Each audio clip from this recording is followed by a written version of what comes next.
pequenas dores na garganta, onde a pessoa termina perdendo o olfato e o gosto, o paladar. Ya los síntomas intermedios es importante conocerlo, ya que de esto va a depender el tratamiento. Ojo, es importante conocer, ya que de esto va a depender el tratamiento. É muito importante conhecer, porque de acordo com a sintomatologia vai definir o tipo de tratamento. En la etapa intermedia ya hay síntomas de fiebre, pero una fiebre más alta. Hay síntomas de tos y malestar general marcada. E tem a segunda fase, que é a tosse e o mal-estar geral no corpo. En esta segunda fase, también está la tos. Algunos también tienen la opresión en el pecho. Nessa segunda fase, tem a tosse e, para alguns, tem muita opressão no peito. Y la tercera fase, y posiblemente la fase de complicación, es cuando ya hay dificultad para respirar. A última fase, que pode haver complicações, é quando o paciente tem dificuldade para respirar. Ahora, no hay ningún síntoma. Los síntomas son variables en las personas. Hay personas que pueden presentar fiebre, hay personas que pueden presentar tos, o hay personas que cursan y llegan a la dificultad respiratoria sin presentar fiebre, sin presentar mucha tos. Então, os sintomas não se podem generalizar, porque há pessoas que têm tosse, há pessoas que dão febres e há pessoas que vão diretamente para problemas respiratórios. También tenemos los famosos casos asintomáticos. Los asintomáticos son personas generalmente jóvenes y estas personas casi no presentan ningún síntoma, pero sí contagian. Agora, tem que ter cuidado, porque tem outro grupo de pessoas portadoras de coronavírus que se chamam os assintomáticos. Aqueles que não apresentam nenhum sintoma, que geralmente são os jovens, não apresentam sintomas, são portadoras e são transmissoras de coronavírus.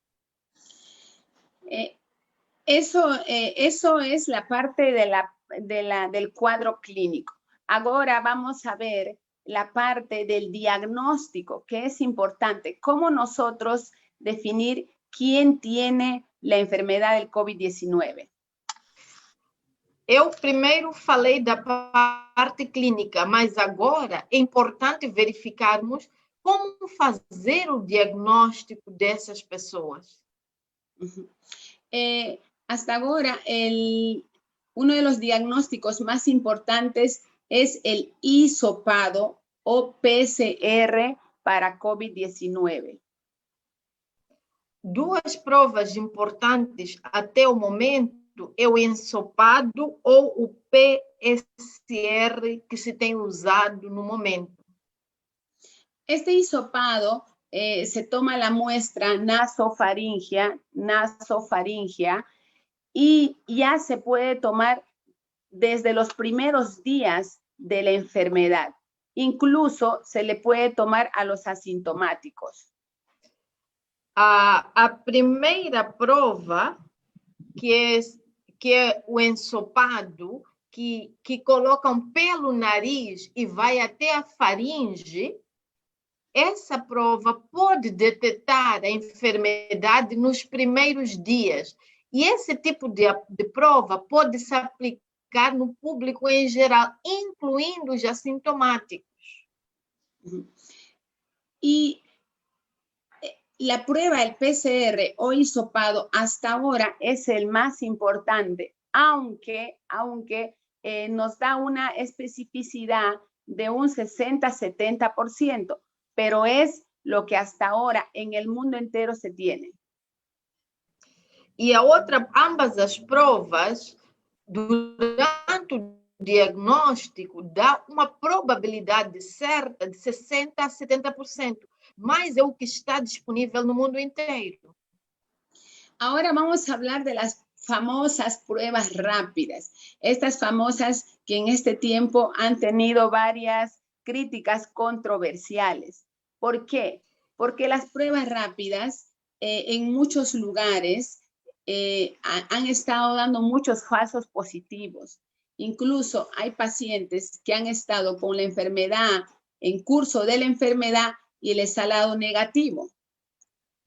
Então, temos as famosas provas rápidas que foram muito controversiais, porque existe caso de pessoas com coronavírus que deram negativo e também alguns casos que as pessoas foram tendo diagnósticos incertos. Pero si hay una persona que está con enfermedad moderada o grave y le sale la prueba positiva, es sugestible de que tiene COVID-19. Então, se a pessoa já tem sintomas de uma maneira moderada, caso saia positivo, é sugestivo que tenha enfermedade. Pero una prueba negativa, una prueba rápida negativa no excluye el diagnóstico. Então, tem que ter cuidado, porque a prova rápida negativa não quer dizer que a pessoa não tenha a enfermedade. ¿Qué hacemos los médicos en este tiempo cuando hemos tenido muchos casos? Importante, la prueba del PCR, pero la prueba rápida casi no nos ha ayudado mucho. Pero aquí hay una dificultad. En la mayoría de los países casi no hay en grandes cantidades la prueba del PCR. Entonces, ¿qué hemos hecho para nosotros en nuestro país? Y sé que en muchos países, además de ser el segundo diagnóstico más importante después del PCR, son el cuadro clínico que hemos dado, nos ha ayudado la clínica, los síntomas. Então, nós vemos que a prova mais eficiente é o PCR. Só que no mundo inteiro, essas provas não são suficientes. Então, nós nos guiamos, tendo em consideração que a prova rápida não é 100% fidedigna, nós, como médicos, tomamos em consideração o que nós observamos, a parte clínica do paciente para a medicação.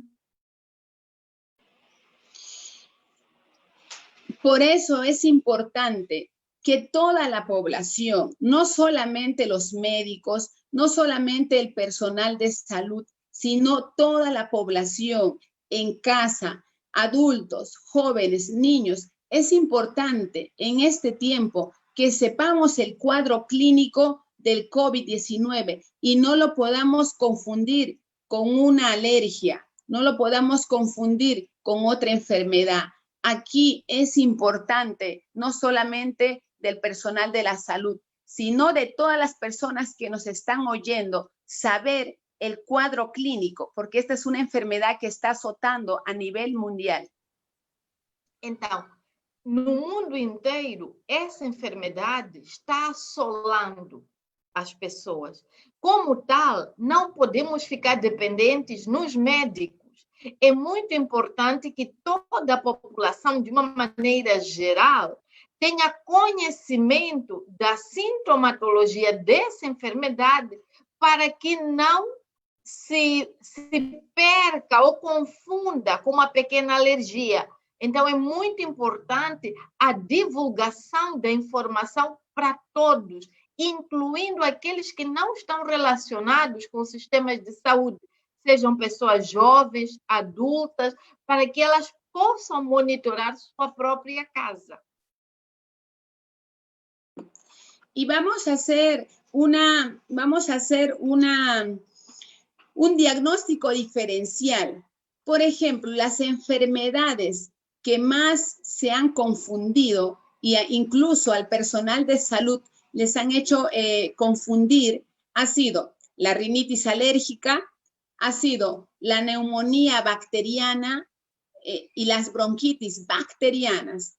Pero ahora quiero hablarles de unos puntos importantes que se da en el COVID y no en otras enfermedades. Sim. Agora eu quero compartilhar com vocês 3 enfermidades que têm confundido, incluindo a nós que somos pessoal de saúde, que é a rinite alérgica, a pneumonia bacteriana. Qual é a terceira, Rocío? Las bronquitis. E a bronquitis. Então, essas 3 enfermedades levou a muitos de nós profissionais de saúde a confundir o diagnóstico. Por ejemplo, en rinitis alérgica, ojo, la rinitis alérgica sobre todo da en las personas que ya tienen un antecedente de alergias y constantemente cuando están frente a los alergenos, como el polvo en cambio de clima, ellos dan la sintomatología, sobre todo de estornudos, picazón en la garganta. Pero el COVID es diferente, porque el COVID cuando es sintomatológico, no solamente es congestión nasal y la garganta, sino hay otros malestares, como por ejemplo el cansancio, el decaimiento, el malestar general. Por eso es importante que entre una persona que tiene alergia y cómo saber si una persona tiene COVID, porque la alergia solo queda en la congestión y la garganta, pero el COVID da otros síntomas generales. Sim. Então, a primeira observação que eu quero fazer é para as pessoas que têm rinite alérgica. Para os que têm rinite alérgica, eles têm por experiência que não é a primeira vez que os dá. Só que a diferença do coronavírus, a rinite alérgica, como geralmente está relacionada à alergia ao pó ou contato com alguma questão, animais, plantas que possam provocar alergia, estejam atentos, porque o coronavírus dá algo mais forte, que é a picação na garganta, que geralmente não dá na rinite alérgica. Além disso, o coronavírus, para essas pessoas, dá um decaimento muito forte, muita dor em todo o corpo. Y, por ejemplo, ¿cómo distinguir entre una neumonía bacteriana y una neumonía viral por COVID-19? Que en una neumonía bacteriana hay tos, expectoración con flema, hay flema. Una neumonía bacteriana casi siempre te da una flema verdosa. Los malestares son similares, pero es una neumonía húmeda porque te da flema. Pero en el COVID-19 es una tos seca. Tú sientes que aquí hay una sensación de picazón, de carraspera que te produce una tos. Por más que quieras expulsar, es mínima la flema que puedas expulsar. Esa es una diferencia importante. E quanto à pneumonia bacteriana, ela é diferente do coronavírus, porque a pneumonia bacteriana geralmente dá uma tosse com expectoração. Então, a pessoa tem a sensação de cuspir. Enquanto que coronavírus, o problema da tosse é diferente, é uma tosse muito seca. Por mais que você tente cuspir, você não consegue. E, além disso, provoca irritabilidade e começa a picar as cordas vocais. Y ahora, una diferencia importante de COVID con bronquitis es que el COVID da una sensación de ahogo, y una sensación de opresión en el pecho. Y cuando caminas, sientes que te cansas. En cambio, las bronquitis generalmente son ruidos que tú sientes, unos ruidos como silbidos. Cuando respiras, sientes unos ruidos como silbidos. Entonces, hay una diferencia. Eso es importante saberlo.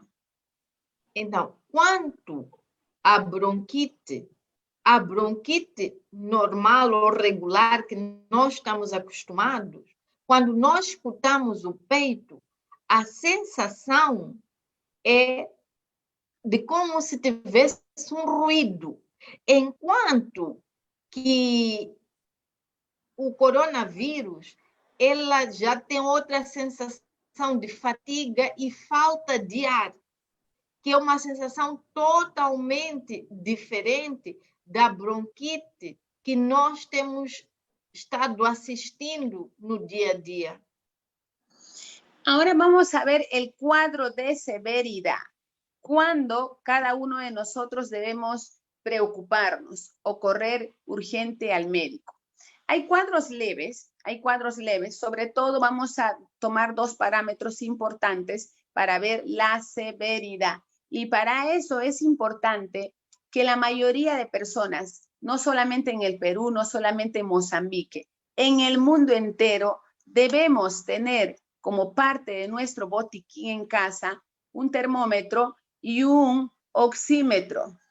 Este es el oxímetro, un termómetro y un oxímetro.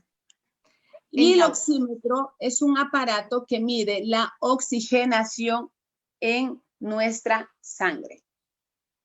Então, eu deixo aqui uma recomendação, não apenas para o Peru, mas para todas as pessoas do mundo inteiro, que elas tenham nas suas casas, dependendo para detectar o grau da severidade da enfermidade, dois instrumentos: o termômetro para medir a temperatura e o oxímetro para medir a oxigenação do sangue.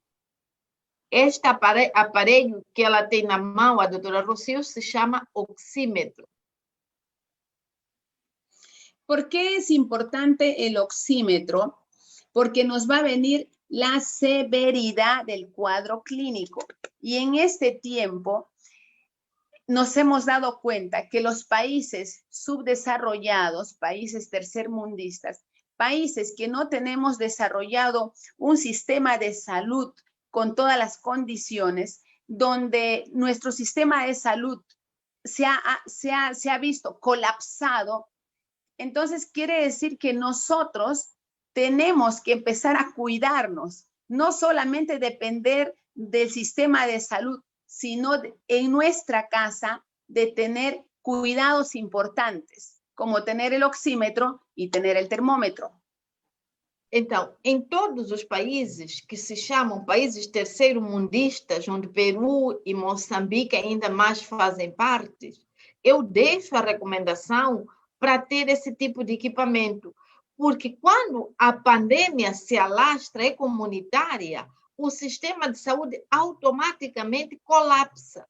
Então, é responsabilidade individual salvaguardar sua própria vida. Então, esses dois instrumentos podem salvar a sua vida. Por ejemplo, en los casos leves, vamos a ver que en los casos leves hay cierta sintomatología como fiebre, tos, malestar, y es importante que la oxigenación en los casos leves, nuestra oxigenación es de 96, 97, 98, un promedio de 97. O sea, el caso leve, eso es importante que todos puedan anotarlo, y cuando toca la enfermedad tu casa, tu familia, porque esta conferencia que estamos haciendo es sobre todo para llegar a las diversas familias que puedan manejar estos casos en casa. Entonces, los casos leves es importante de que tienen los síntomas que ya hablamos, pero además la saturación está en 96, 97, 98. Então, nos casos leves, porque esta conferência, o objetivo é para salvaguardar vidas, para que as pessoas controlem desde casa. Eis o motivo desta conferência, tendo em consideração que os nossos países não conseguem acolher todos os casos, caso haja contaminação comunitária. Então, Um dos detalhes é o oxímetro. Enquanto a oxigenação estiver a 97%, você pode ficar minimamente tranquilo. Quer dizer que o coronavírus no seu organismo ainda é leve.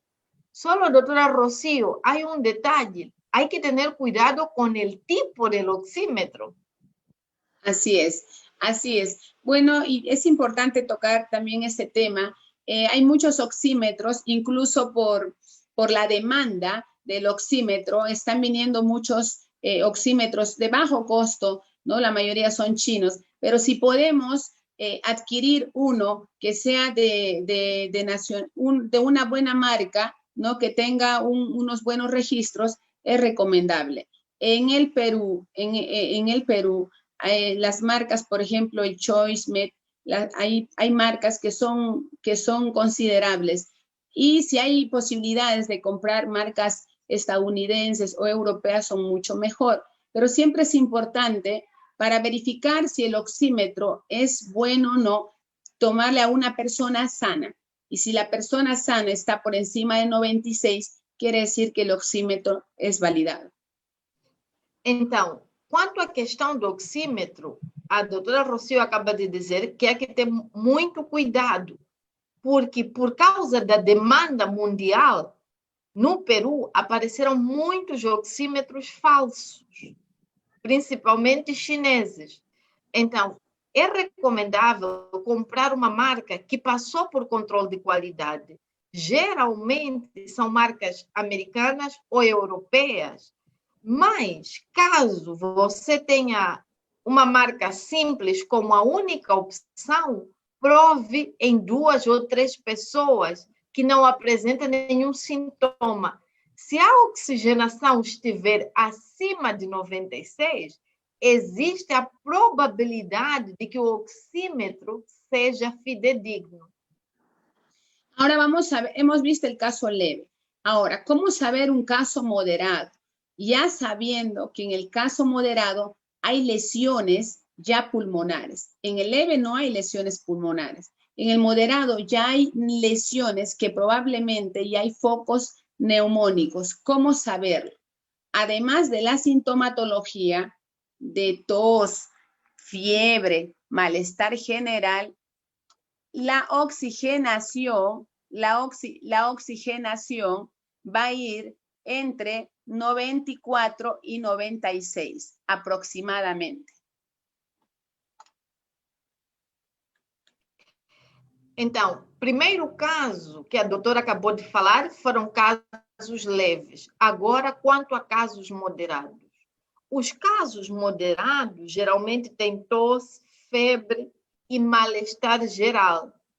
Agora, tem que observar a medição do oxímetro, que é a oxigenação do sangue. Geralmente, marca 94 a 96.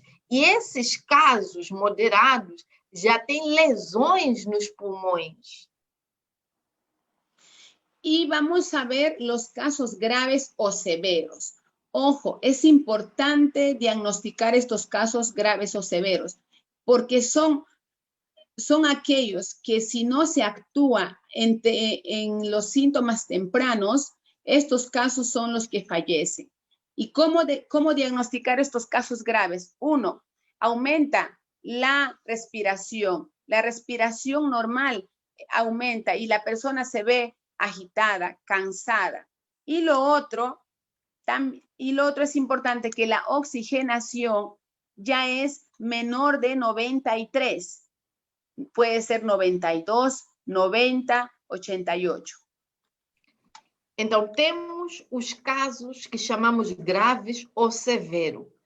Esses casos têm que ser observados logo no princípio, porque caso isso não aconteça, então o próximo passo do paciente, infelizmente, é a morte.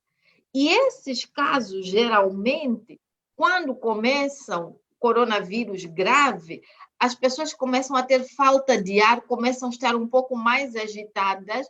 Por isso que é importante o oxímetro, porque a oxigenação dessas pessoas está abaixo de 93 e podem baixar até 88. Então, estas pessoas precisam uma intervenção imediata. Ahora vamos a ver el manejo de un paciente con COVID. ¿Qué hacer cuando tenemos un paciente con COVID-19? Ojo, es importante saber que hay pacientes asintomáticos o los cuadros leves muchas veces confunden con una simple gripe. Pero para eso es importante saber la epidemiología. Si ya en la ciudad donde estás hay varios casos positivos de COVID-19 y tú tienes síntomas gripales, lo más lógico es pensar que hay una gran posibilidad que has sido contagiado del COVID-19 y no lo confundas con una gripe simple.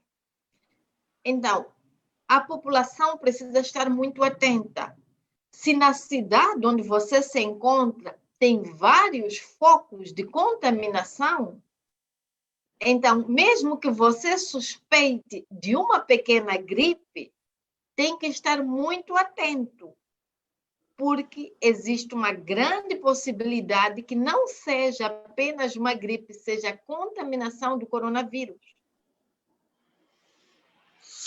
Ahora, el manejo de los casos asintomáticos, casos que han sido diagnosticados, pero no tienen síntomas, simplemente es el aislamiento.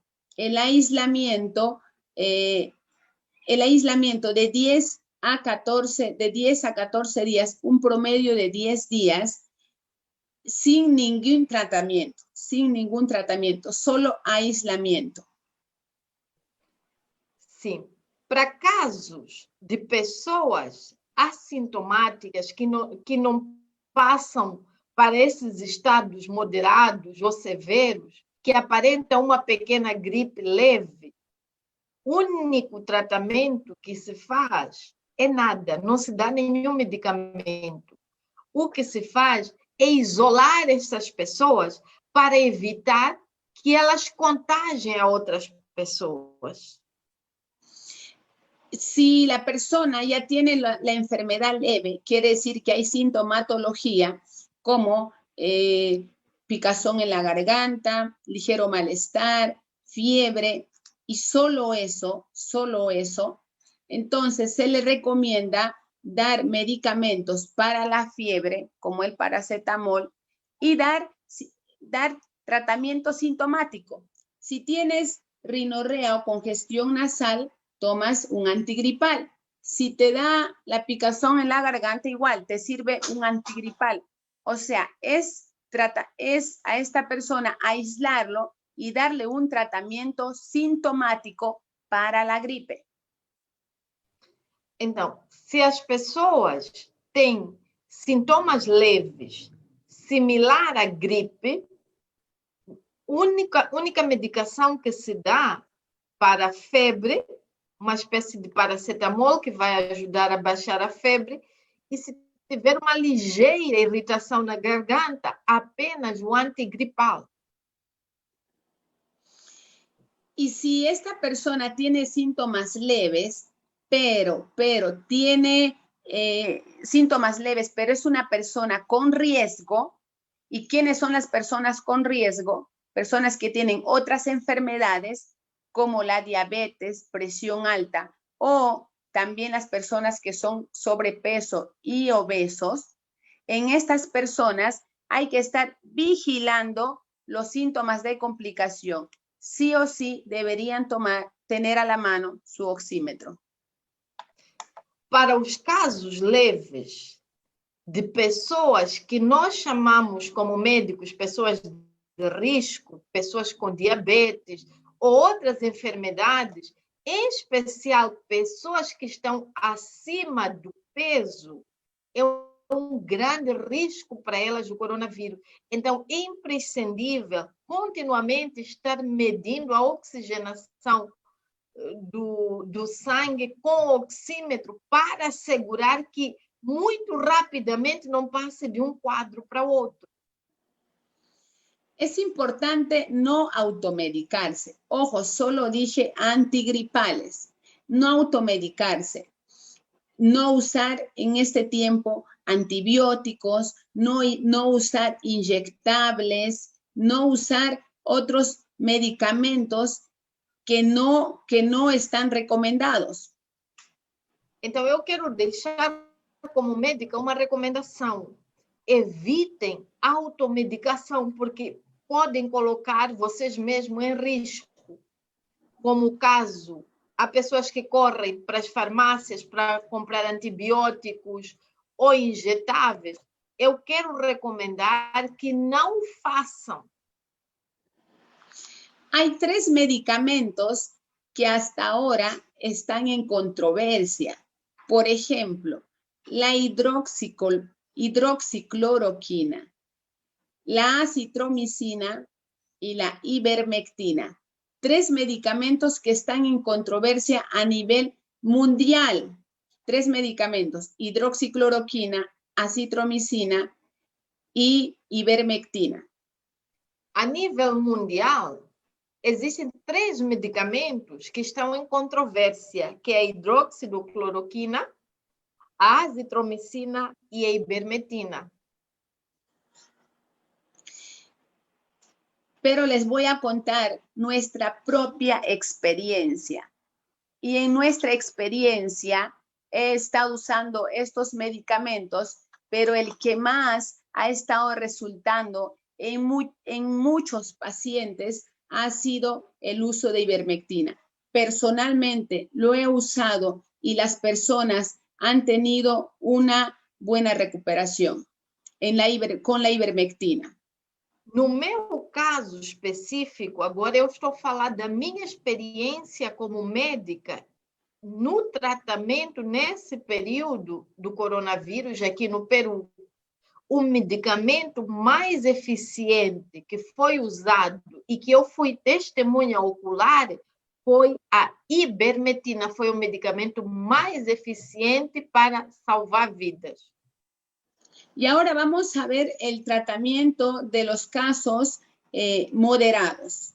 Ya cuando tenemos los casos moderados, ya hay toma de pulmón y aquí ya el paciente, ojo, en el moderado dijimos es ya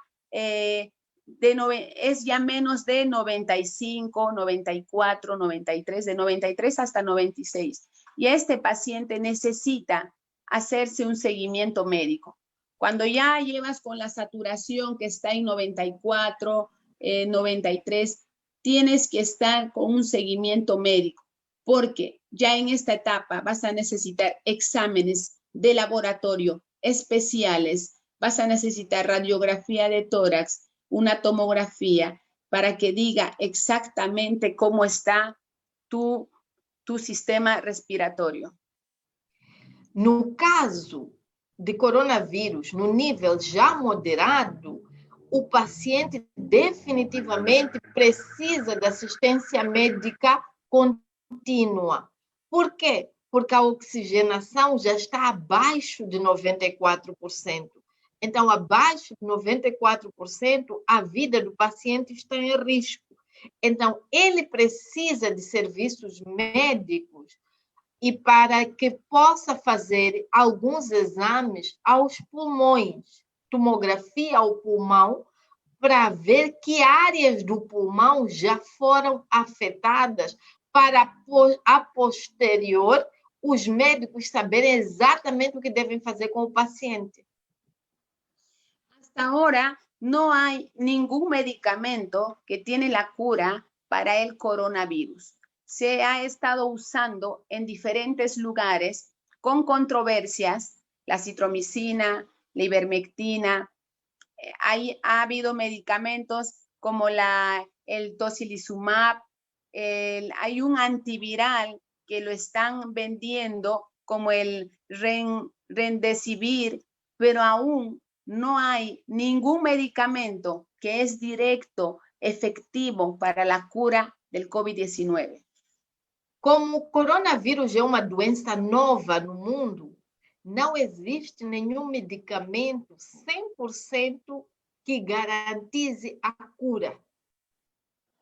Muitos países do mundo usaram hidroxicloroquina, azitromicina, ivermectina, e alguns outros usaram o remdesivir e outros medicamentos, todos sendo controversiais, mas é importante que toda a população saiba, não existe um medicamento testado, apropriado para coronavírus. Ya en los casos más, más severos, sí ha marcado dos medicamentos, ha marcado una mejoría en los pacientes, como es la dexametasona y los anticoagulantes. Pero estos dos se han usado solo en el COVID-19, em estadios de moderado a severo. Então, como a doutora falou desde o início, essa medicação mais forte tem que ser previamente baixo supervisão médica. E ela comenta que em caso já moderado para severo, o testemunho foi de que 2 medicamentos ajudaram a salvar vidas, que é a dexametasona e anticoagulantes. Mas es importante saber, y quiero contar una experiencia que hemos tenido aquí en el Perú.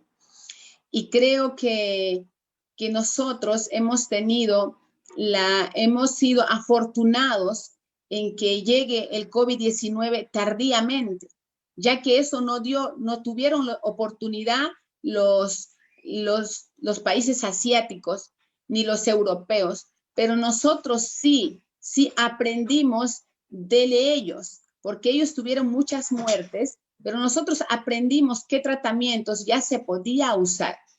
Pero algo nos pasó en el Perú. Como dijeron, es bueno los corticoides, como la dexametasona y otros. Empezamos a usar dosis altas de corticoides, pero al inicio al paciente, a muchos, lo inmunodeprimíamos. O sea, el corticoide de por sí baja el poder inflamatorio, pero baja el sistema de defensa. Y a muchos pacientes en hospitales se les ponía el corticoide y bajaba sus defensas.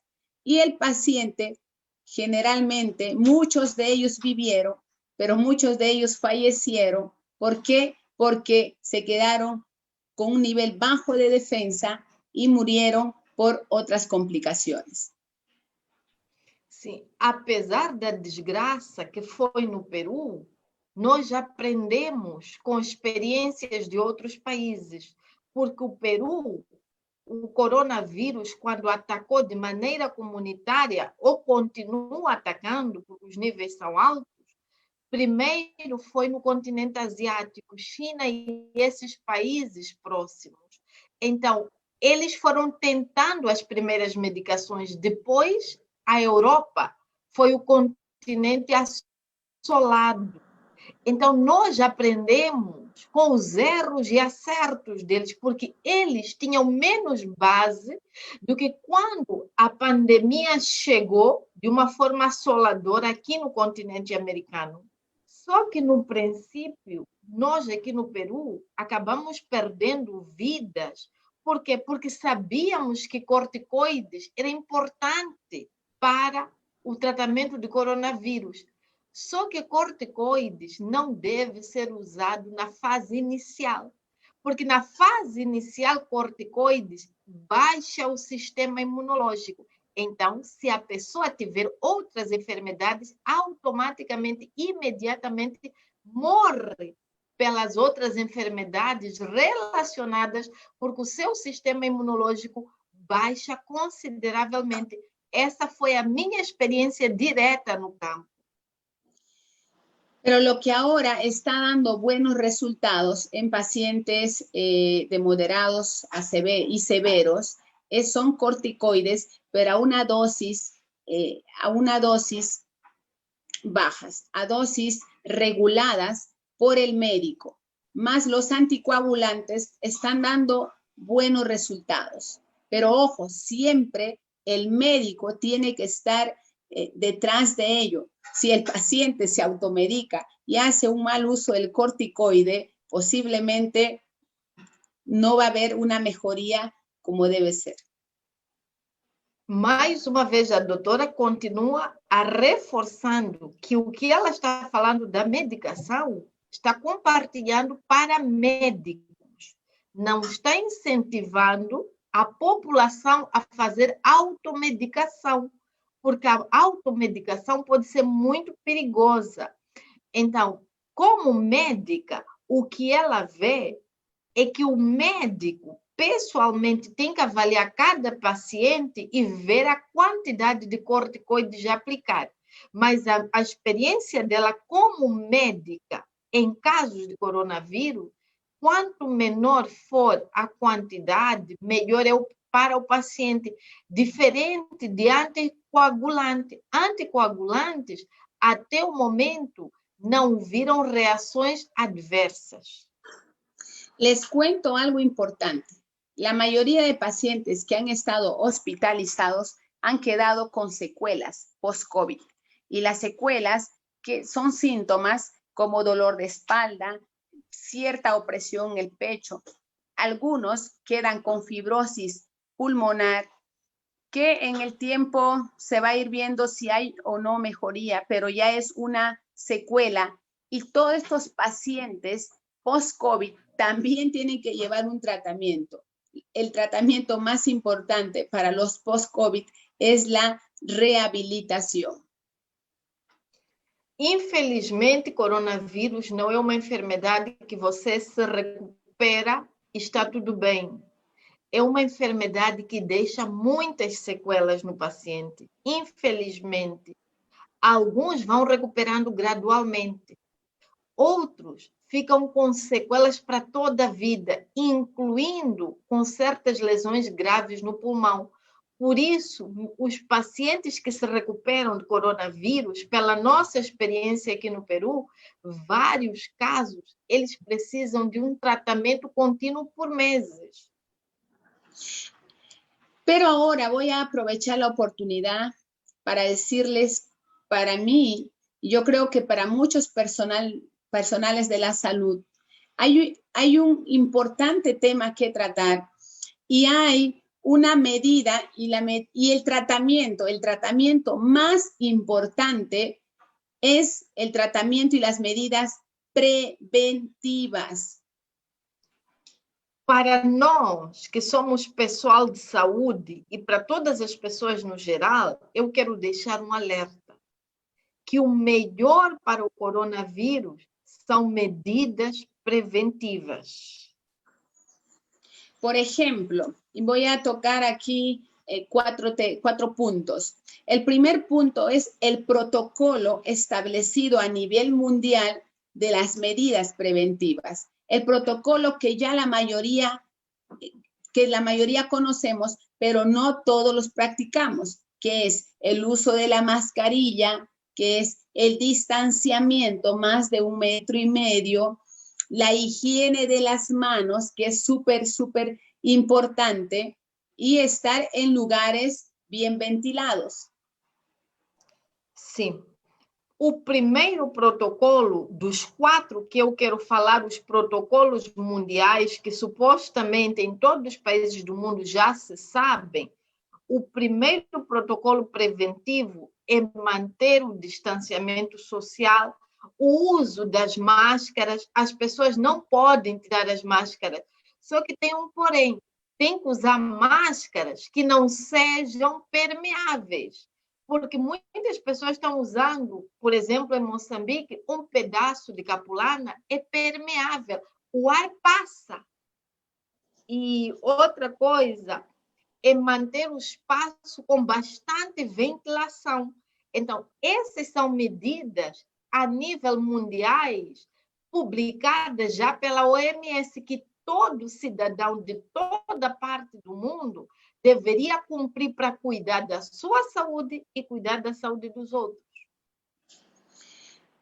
Otra medida importante, la segunda medida importante, y esto recién es algo nuevo, ya lo conocemos, pero ahora se está concientizando a la mayoría de la población y tener en su botiquín un oxímetro. ¿Para qué? Para saber si eres un caso leve y llevar el tratamiento, puedes llevar un tratamiento de aislamiento con tratamientos antigripales, o si ya es necesario ver a un médico y a tiempo poder salvar tu vida. E segundo, é o oxímetro. O oxímetro é um aparelho pequenino que se abre, parece um crocodilo, e a gente coloca o dedo. Então, este oxímetro deveria toda a população ter na sua casa, porque aqui vai definir o nível de oxigenação. E esse nível de oxigenação vai dizer para você se você pode ficar tranquilo em casa, apenas no período de isolamento, ou você precisa de correr e procurar um médico para salvar sua própria vida. Esta pandemia nos ha enseñado a que todas las personas tengan un cuidado de sus comorbilidades. Por ejemplo, las personas, como una medida preventiva, deben tener bajo control sus enfermedades.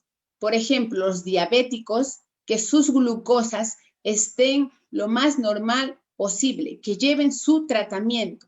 Diabético que antes estaba descontrolado, es importante que se empiece a controlar con su medicación. Los pacientes hipertensos también, hay muchos que no llevaban tratamiento, pero una medida preventiva es llevar su tratamiento continuo por su médico. Pacientes obesos, pacientes con sobrepeso, es importante que puedan reducir a un estado más saludable, porque como prevención importante contra el COVID-19. O segundo protocolo que a doutora comenta é o caso que, obrigatoriamente, as pessoas, além de terem o oxímetro, é um aparelho muito pequeno, muito simples e fácil de medir, é controlar as enfermidades que têm, porque as pessoas têm se mostrado aqui no Peru, como em vários países, muitas pessoas que têm problema de tensão alta, como nós chamamos em Moçambique, elas não controlavam sua tensão. Pessoas que têm diabetes e pessoas que são obesas, pessoas que são gordas. Então, nesse período de pandemia, são pessoas em risco. Então, com certa urgência, estas pessoas devem regularizar a sua situação para que, caso esta pandemia os afete, eles sobrevivam. Y un punto importante, y no por decirlo al último deja de ser, y quizá el punto más importante, es que las personas puedan tener un buen sistema de defensa, un sistema inmunológico fuerte. ¿Y cómo se logra un sistema inmunológico fuerte? Con una buena nutrición. Ojo, hay diferencia entre alimentación y nutrición. Alimentación, tú comes todo lo que puedas comer, carbohidratos, comida chatarra, pero correcta nutrición es consumir alimentos que te nutren y potencian tu sistema inmunológico. Otro punto para el sistema inmunológico es mantener los niveles de estrés bajos, porque las personas que se llenan de ansiedad, preocupación, van a tener su sistema de defensa bajo también. Otro, para elevar nuestro sistema de defensa, los ejercicios, las caminatas, es muy importante. Para elevar nuestro sistema de defensa es llenar nuestra mente de cosas buenas, de cosas contributivas, de cosas que te van a ayudar a tu crecimiento personal. Todo eso eleva el sistema de defensa. Ojo, la alimentación, también el ejercicio físico, mantener los niveles bajos de estrés, y es importante el aprendizaje que estamos teniendo. Si hay cosas buenas, nuestro sistema de defensa va a elevar. Então, ela diz o terceiro ponto, dos mais importantes para que a gente possa se defender do coronavírus é cuidar o nosso sistema imunológico. Como é que se cuida esse sistema imunológico? Através de nutrição. E ela menciona claramente a diferença entre alimentação e nutrição. Alimentação é tudo que você come, hidratos de carbono, muita carne vermelha, refrescos, bolachas. Isso não é nutrição, porque esses alimentos não fazem bem à saúde, as carnes vermelhas em excesso. Enquanto que nutrição são alimentos que, quando nós consumimos, eles reforçam o nosso sistema imunológico. Outro, é necessário controlar a ansiedade, encher a mente de pensamentos positivos, porque a ansiedade, a preocupação, a agitação acaba baixando o sistema imunológico. Outra recomendação que ela deixa para as pessoas é exercício físico. Exercício físico é indispensável para a saúde. E, por último, ver programas positivos. Ela dá exemplo, por exemplo, nesse programa que as pessoas estão adquirindo informação, nessa palestra, então estão colocando na sua mente informação positiva e tirando alguma ansiedade. Isso eleva o sistema imunológico e ajuda caso a pessoa esteja exposta ao vírus do coronavírus. También para elevar el sistema inmunológico es importante dormir nuestras horas, de 7 a 8 horas, tener un buen descanso. Y lo otro, tomar suplementos alimenticios, como por ejemplo, lo que elevan al sistema inmunológico, la vitamina C, el zinc y el inmunocal. Sim.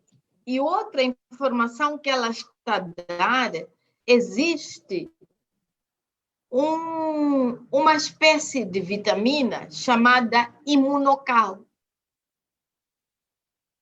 Seria um suplemento. Como? Luego la vitamina C, el zinc.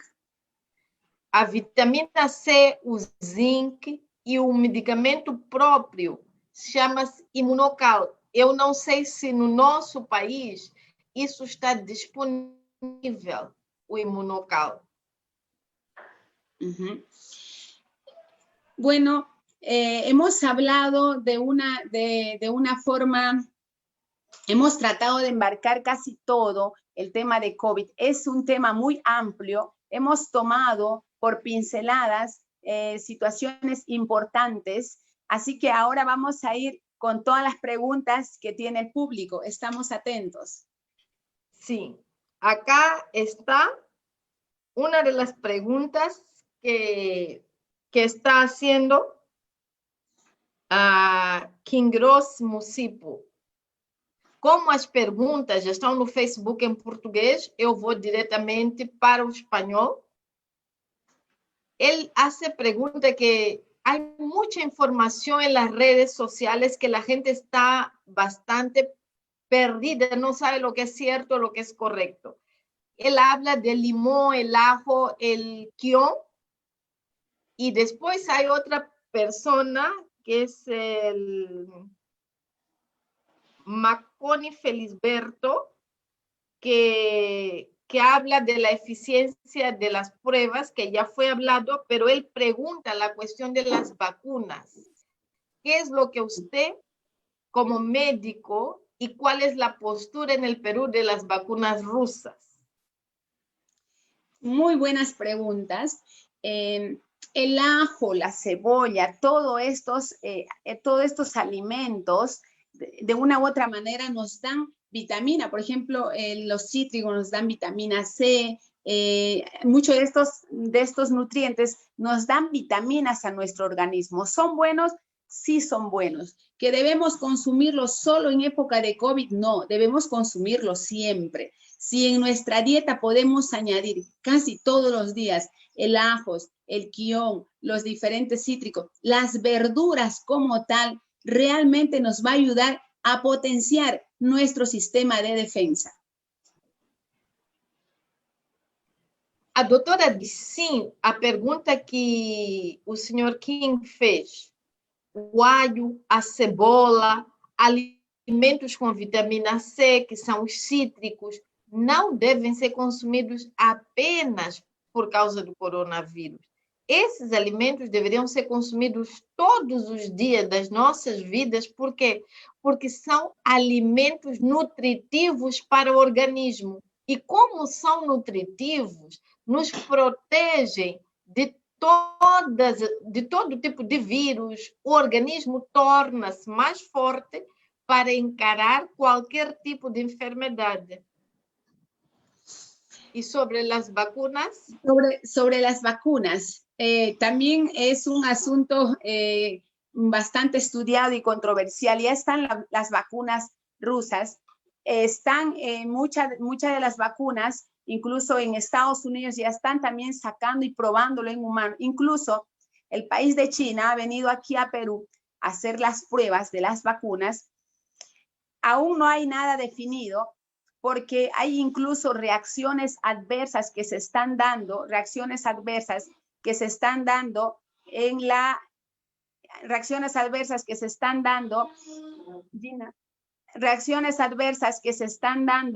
algunas personas. ¿Qué es importante saber? ¿Cómo lo estamos tomando en Perú? Perú, como la epidemia llegó a miles en mi ciudad, más del 70% u 80% de la población, ya la mayoría hemos quedado inmunizados. Entonces, lo que la población dice y muchos médicos es que la vacuna en estos momentos, a nosotros que hemos sido muy afectados, casi no ayudaría, porque ahorita nosotros, la mayoría, estamos inmunizados. Tenemos inmunidad contra el COVID-19. Ahora, los países que aún, o personas que aún no han sido afectadas, ten en cuenta que para que salga una buena vacuna, normalmente son 2-3 años, porque se tiene que probar en humanos y por un largo tiempo ver que no haya reacciones adversas. Y esta vacuna lo están sacando de formas aceleradas. Es cierto, hay ciencia detrás de ello, pero se está sacando en poco tiempo. La garantía no va a ser del 100%.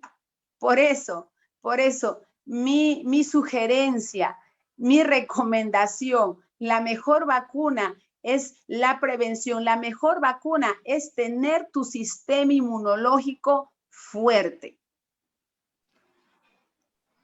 Falando de vacinas, é um tema também bastante amplo e complicado. Aqui vou falar um pouco mais do que está acontecendo no mundo e do que é minha opinião como médica. Existem 3 vacinas que eu tenho conhecimento que já estão sendo testadas. A vacina americana, a vacina russa e aqui no Peru também já temos a vacina chinesa. As notícias que estamos tendo é que muitas pessoas estão tendo reações adversas. Só que a história nos mostra que a vacina, todas as vacinas que foram feitas a nível mundial, precisam ser testadas, primeiro em animais e depois em humanos.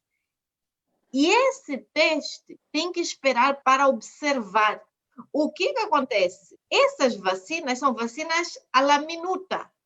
Então, eu não posso recomendar, a minha opinião pessoal, a melhor vacina que eu recomendaria é a preventiva, que você se proteja, que a sua comunidade, você seja instrumento de divulgação da proteção para essa pandemia.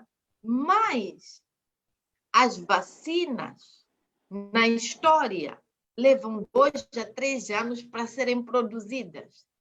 Então, é muito curto tempo para falar da eficiência. Agora, como peruana, e de uma população onde já 70% já foi contagiada pelo coronavírus, eu acho que não há necessidade dessas vacinas. Por quê? As pessoas já adoeceram, já recuperaram, então o seu corpo já é autoimune. Talvez seria mais eficiente em países onde a pandemia não foi como é o Peru. Mas eu deixo a minha opinião final. A minha opinião final, a melhor vacina é a prevenção comunitária.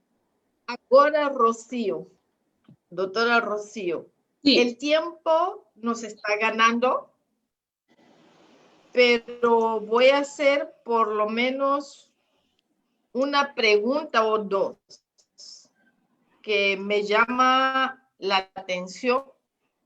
Voy a hacerle en portugués.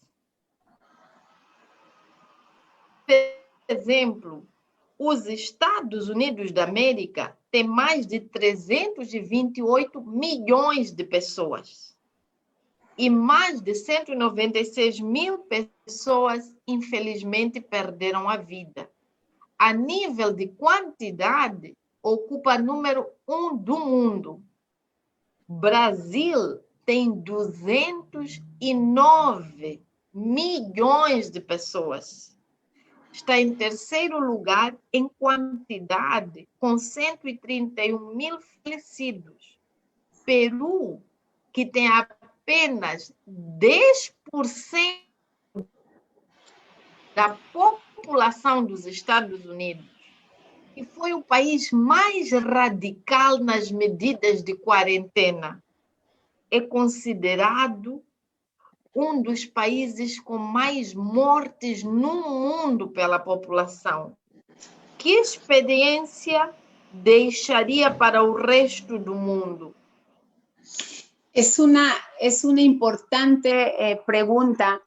Tristemente, mi país está ocupando el 5º lugar con una alta mortalidad, una alta mortalidad, ya que nuestra mortalidad, nosotros somos aproximadamente 30 millones y nuestra mortalidad van por más allá de los 30,000 muertos. Es increíble. Pero de aquí el mundo entero tiene que aprender algo. Primero es la educación. Es la educación. Muchos de nosotros, aquí Perú tenía un buen sistema económico, pero no vamos a culpar al sistema de salud, que en parte, pero es importante la educación de la población, que la población oiga lo que estamos enseñando, lo que estamos entrenando. Lo que pasó en Perú, que muchas ciudades se confiaron. Nosotros mirábamos cómo estaba la situación en China, en Europa, y aquí la gente pensaba que nunca iba a llegar. Incluso cuando ya había llegado a la capital de Lima, la gente en las provincias decían, no va a llegar, hay lugares fríos, debajo del 0, no va a llegar, el virus se va a morir, o hay lugares de altas temperaturas, más de 30 grados, y decían, el virus no va a soportar nuestra temperatura. Entonces fue el confiarse, fue la imprudencia de la gente a muchos los que los mató. Y fue esa cultura, no tenemos esa cultura, esa educación de un cuidado de salud personal, de tomar nuestras medidas preventivas a tiempo. Eso es por un lado. Y por otro lado, la cuarentena. Yo creo que hemos sido uno de los países que hemos acatado la cuarentena así. Aunque hay muchos que traspasan la ley, hay muchos que a pesar de la cuarentena iban saliendo sin las medidas de seguridad correctas. Incluso mi país ahora continuamos en cuarentena. O sea, ya son muchos meses y continuamos en cuarentena. Y la gente no solamente ha enfermado de COVID-19, sino la gente ha enfermado de depresión, de ansiedad, de muchas otras cosas. Importante. Vamos a ver, vamos a tomar ejemplos de otros países que no han llevado una cuarentena rigurosa como la nuestra. Por ejemplo, países súper importantes como Suiza, como Israel. Hay países como Alemania que no han llevado una cuarentena así estricta. Por ejemplo, Suiza no han llevado una cuarentena estricta, pero las personas tenían esa cultura de cuidarse los unos a los otros. Y ellos desde el inicio han hecho un correcto protocolo del uso de la mascarilla, del uso de lavado de manos, la higiene, el distanciamiento social. Y en muchos países, por su cultura, no ha sido necesario una cuarentena estricta. ¿Qué, como conclusión, qué nos enseña? Que la cuarentena quizá no ha sido, quizá no ha sido lo más sabio. Es una enfermedad nueva. Los presidentes no sabían qué hacer y dijeron todos a cuarentena. Pero es importante aprender de algunos países que no han hecho una cuarentena así como el nuestro. Han tomado ciertas restricciones, pero no todo el país en cuarentena. Y ahora están disfrutando de un tiempo hermoso en sus países y pudiendo salir a las calles sin ningún temor, sin ningún miedo. La historia nos está enseñando que la cuarentena no es lo más idóneo, pero lo más idóneo es tomar las medidas preventivas y la cultura, el aprendizaje, la enseñanza en cada persona. Una vez más, y lo que estamos haciendo aquí en el Colegio Mundial es importante, es la enseñanza, la educación. Países con altos niveles de educación han sido los países que mejor están afrontando la cuarentena. Y aquí la educación en el Perú y la imprudencia es lo que nos ha llevado a tener estos nefastos resultados. Sim. O que a doutora fala é sobre a comparação, por exemplo, Estados Unidos, Brasil, que foram flexíveis, totalmente flexíveis, o mundo os criticou, há muito menos mortos que no Peru. E quando ela menciona o grande problema do Peru, foi educação. As pessoas não tomaram a sério. Cada presidente tomou sua medida, a sua maneira, tentando proteger o seu povo. Mas a quarentena mostrou no Peru, porque o Peru foi um dos países mais radicais do mundo na quarentena, não só a indisciplina da população trouxe mortes em quase todas as famílias peruanas, como também trouxe a depressão, a ansiedade e a pior crise econômica. E o que nós vemos foi a falta de educação que levou o país a esse caos.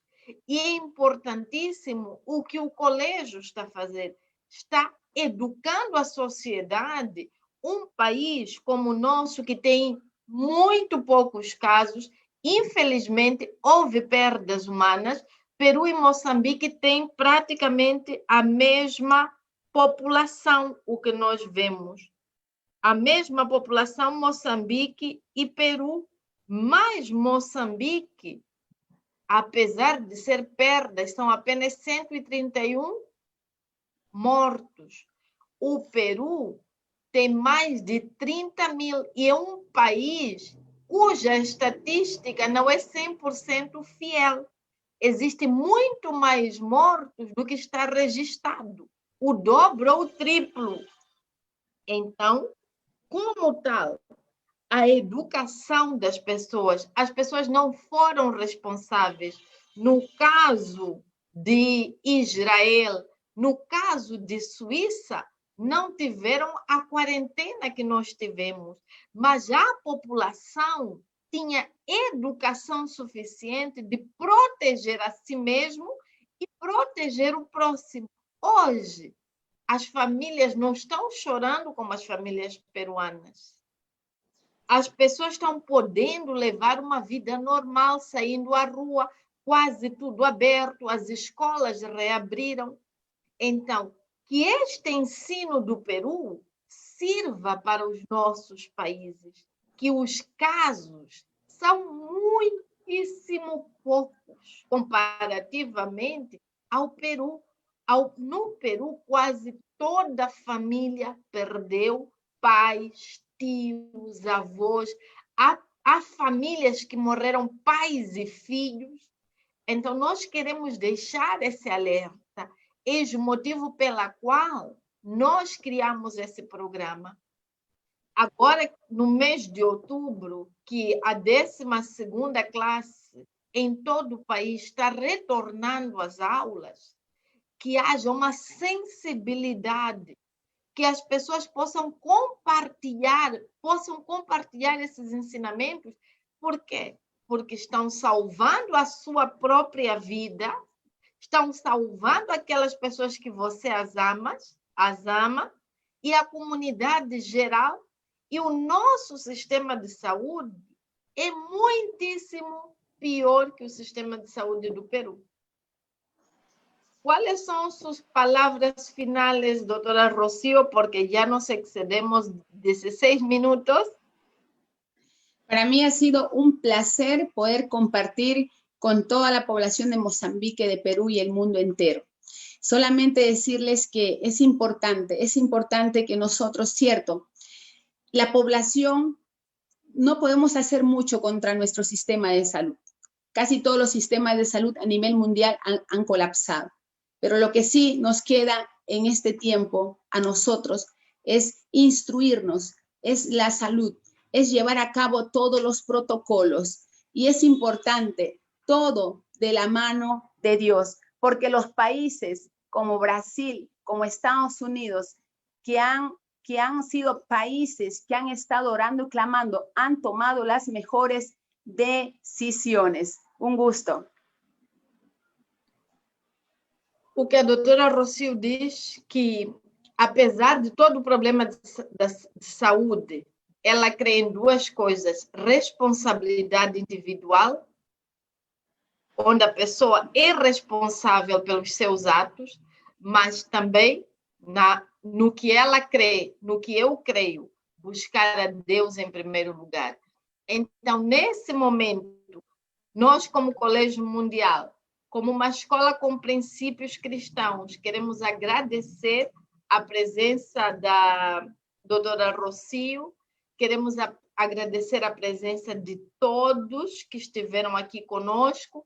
Hoje, infelizmente, é o último dia da nossa festa em forma de palestras, em forma de conversatórios, pelos 14 anos do Colégio Mundial em Tete. Muito obrigada a todos, muito obrigada, doutora Rocío, pela sua disponibilidade, pelo seu carinho. Esperamos tê-la num próximo momento. Muito obrigada a todos, em nome do Colégio Mundial. Agradecemos a todos que nos estão vendo, aqueles que ainda nos verão e que possam compartilhar essa informação valiosa. Obrigada e boa noite.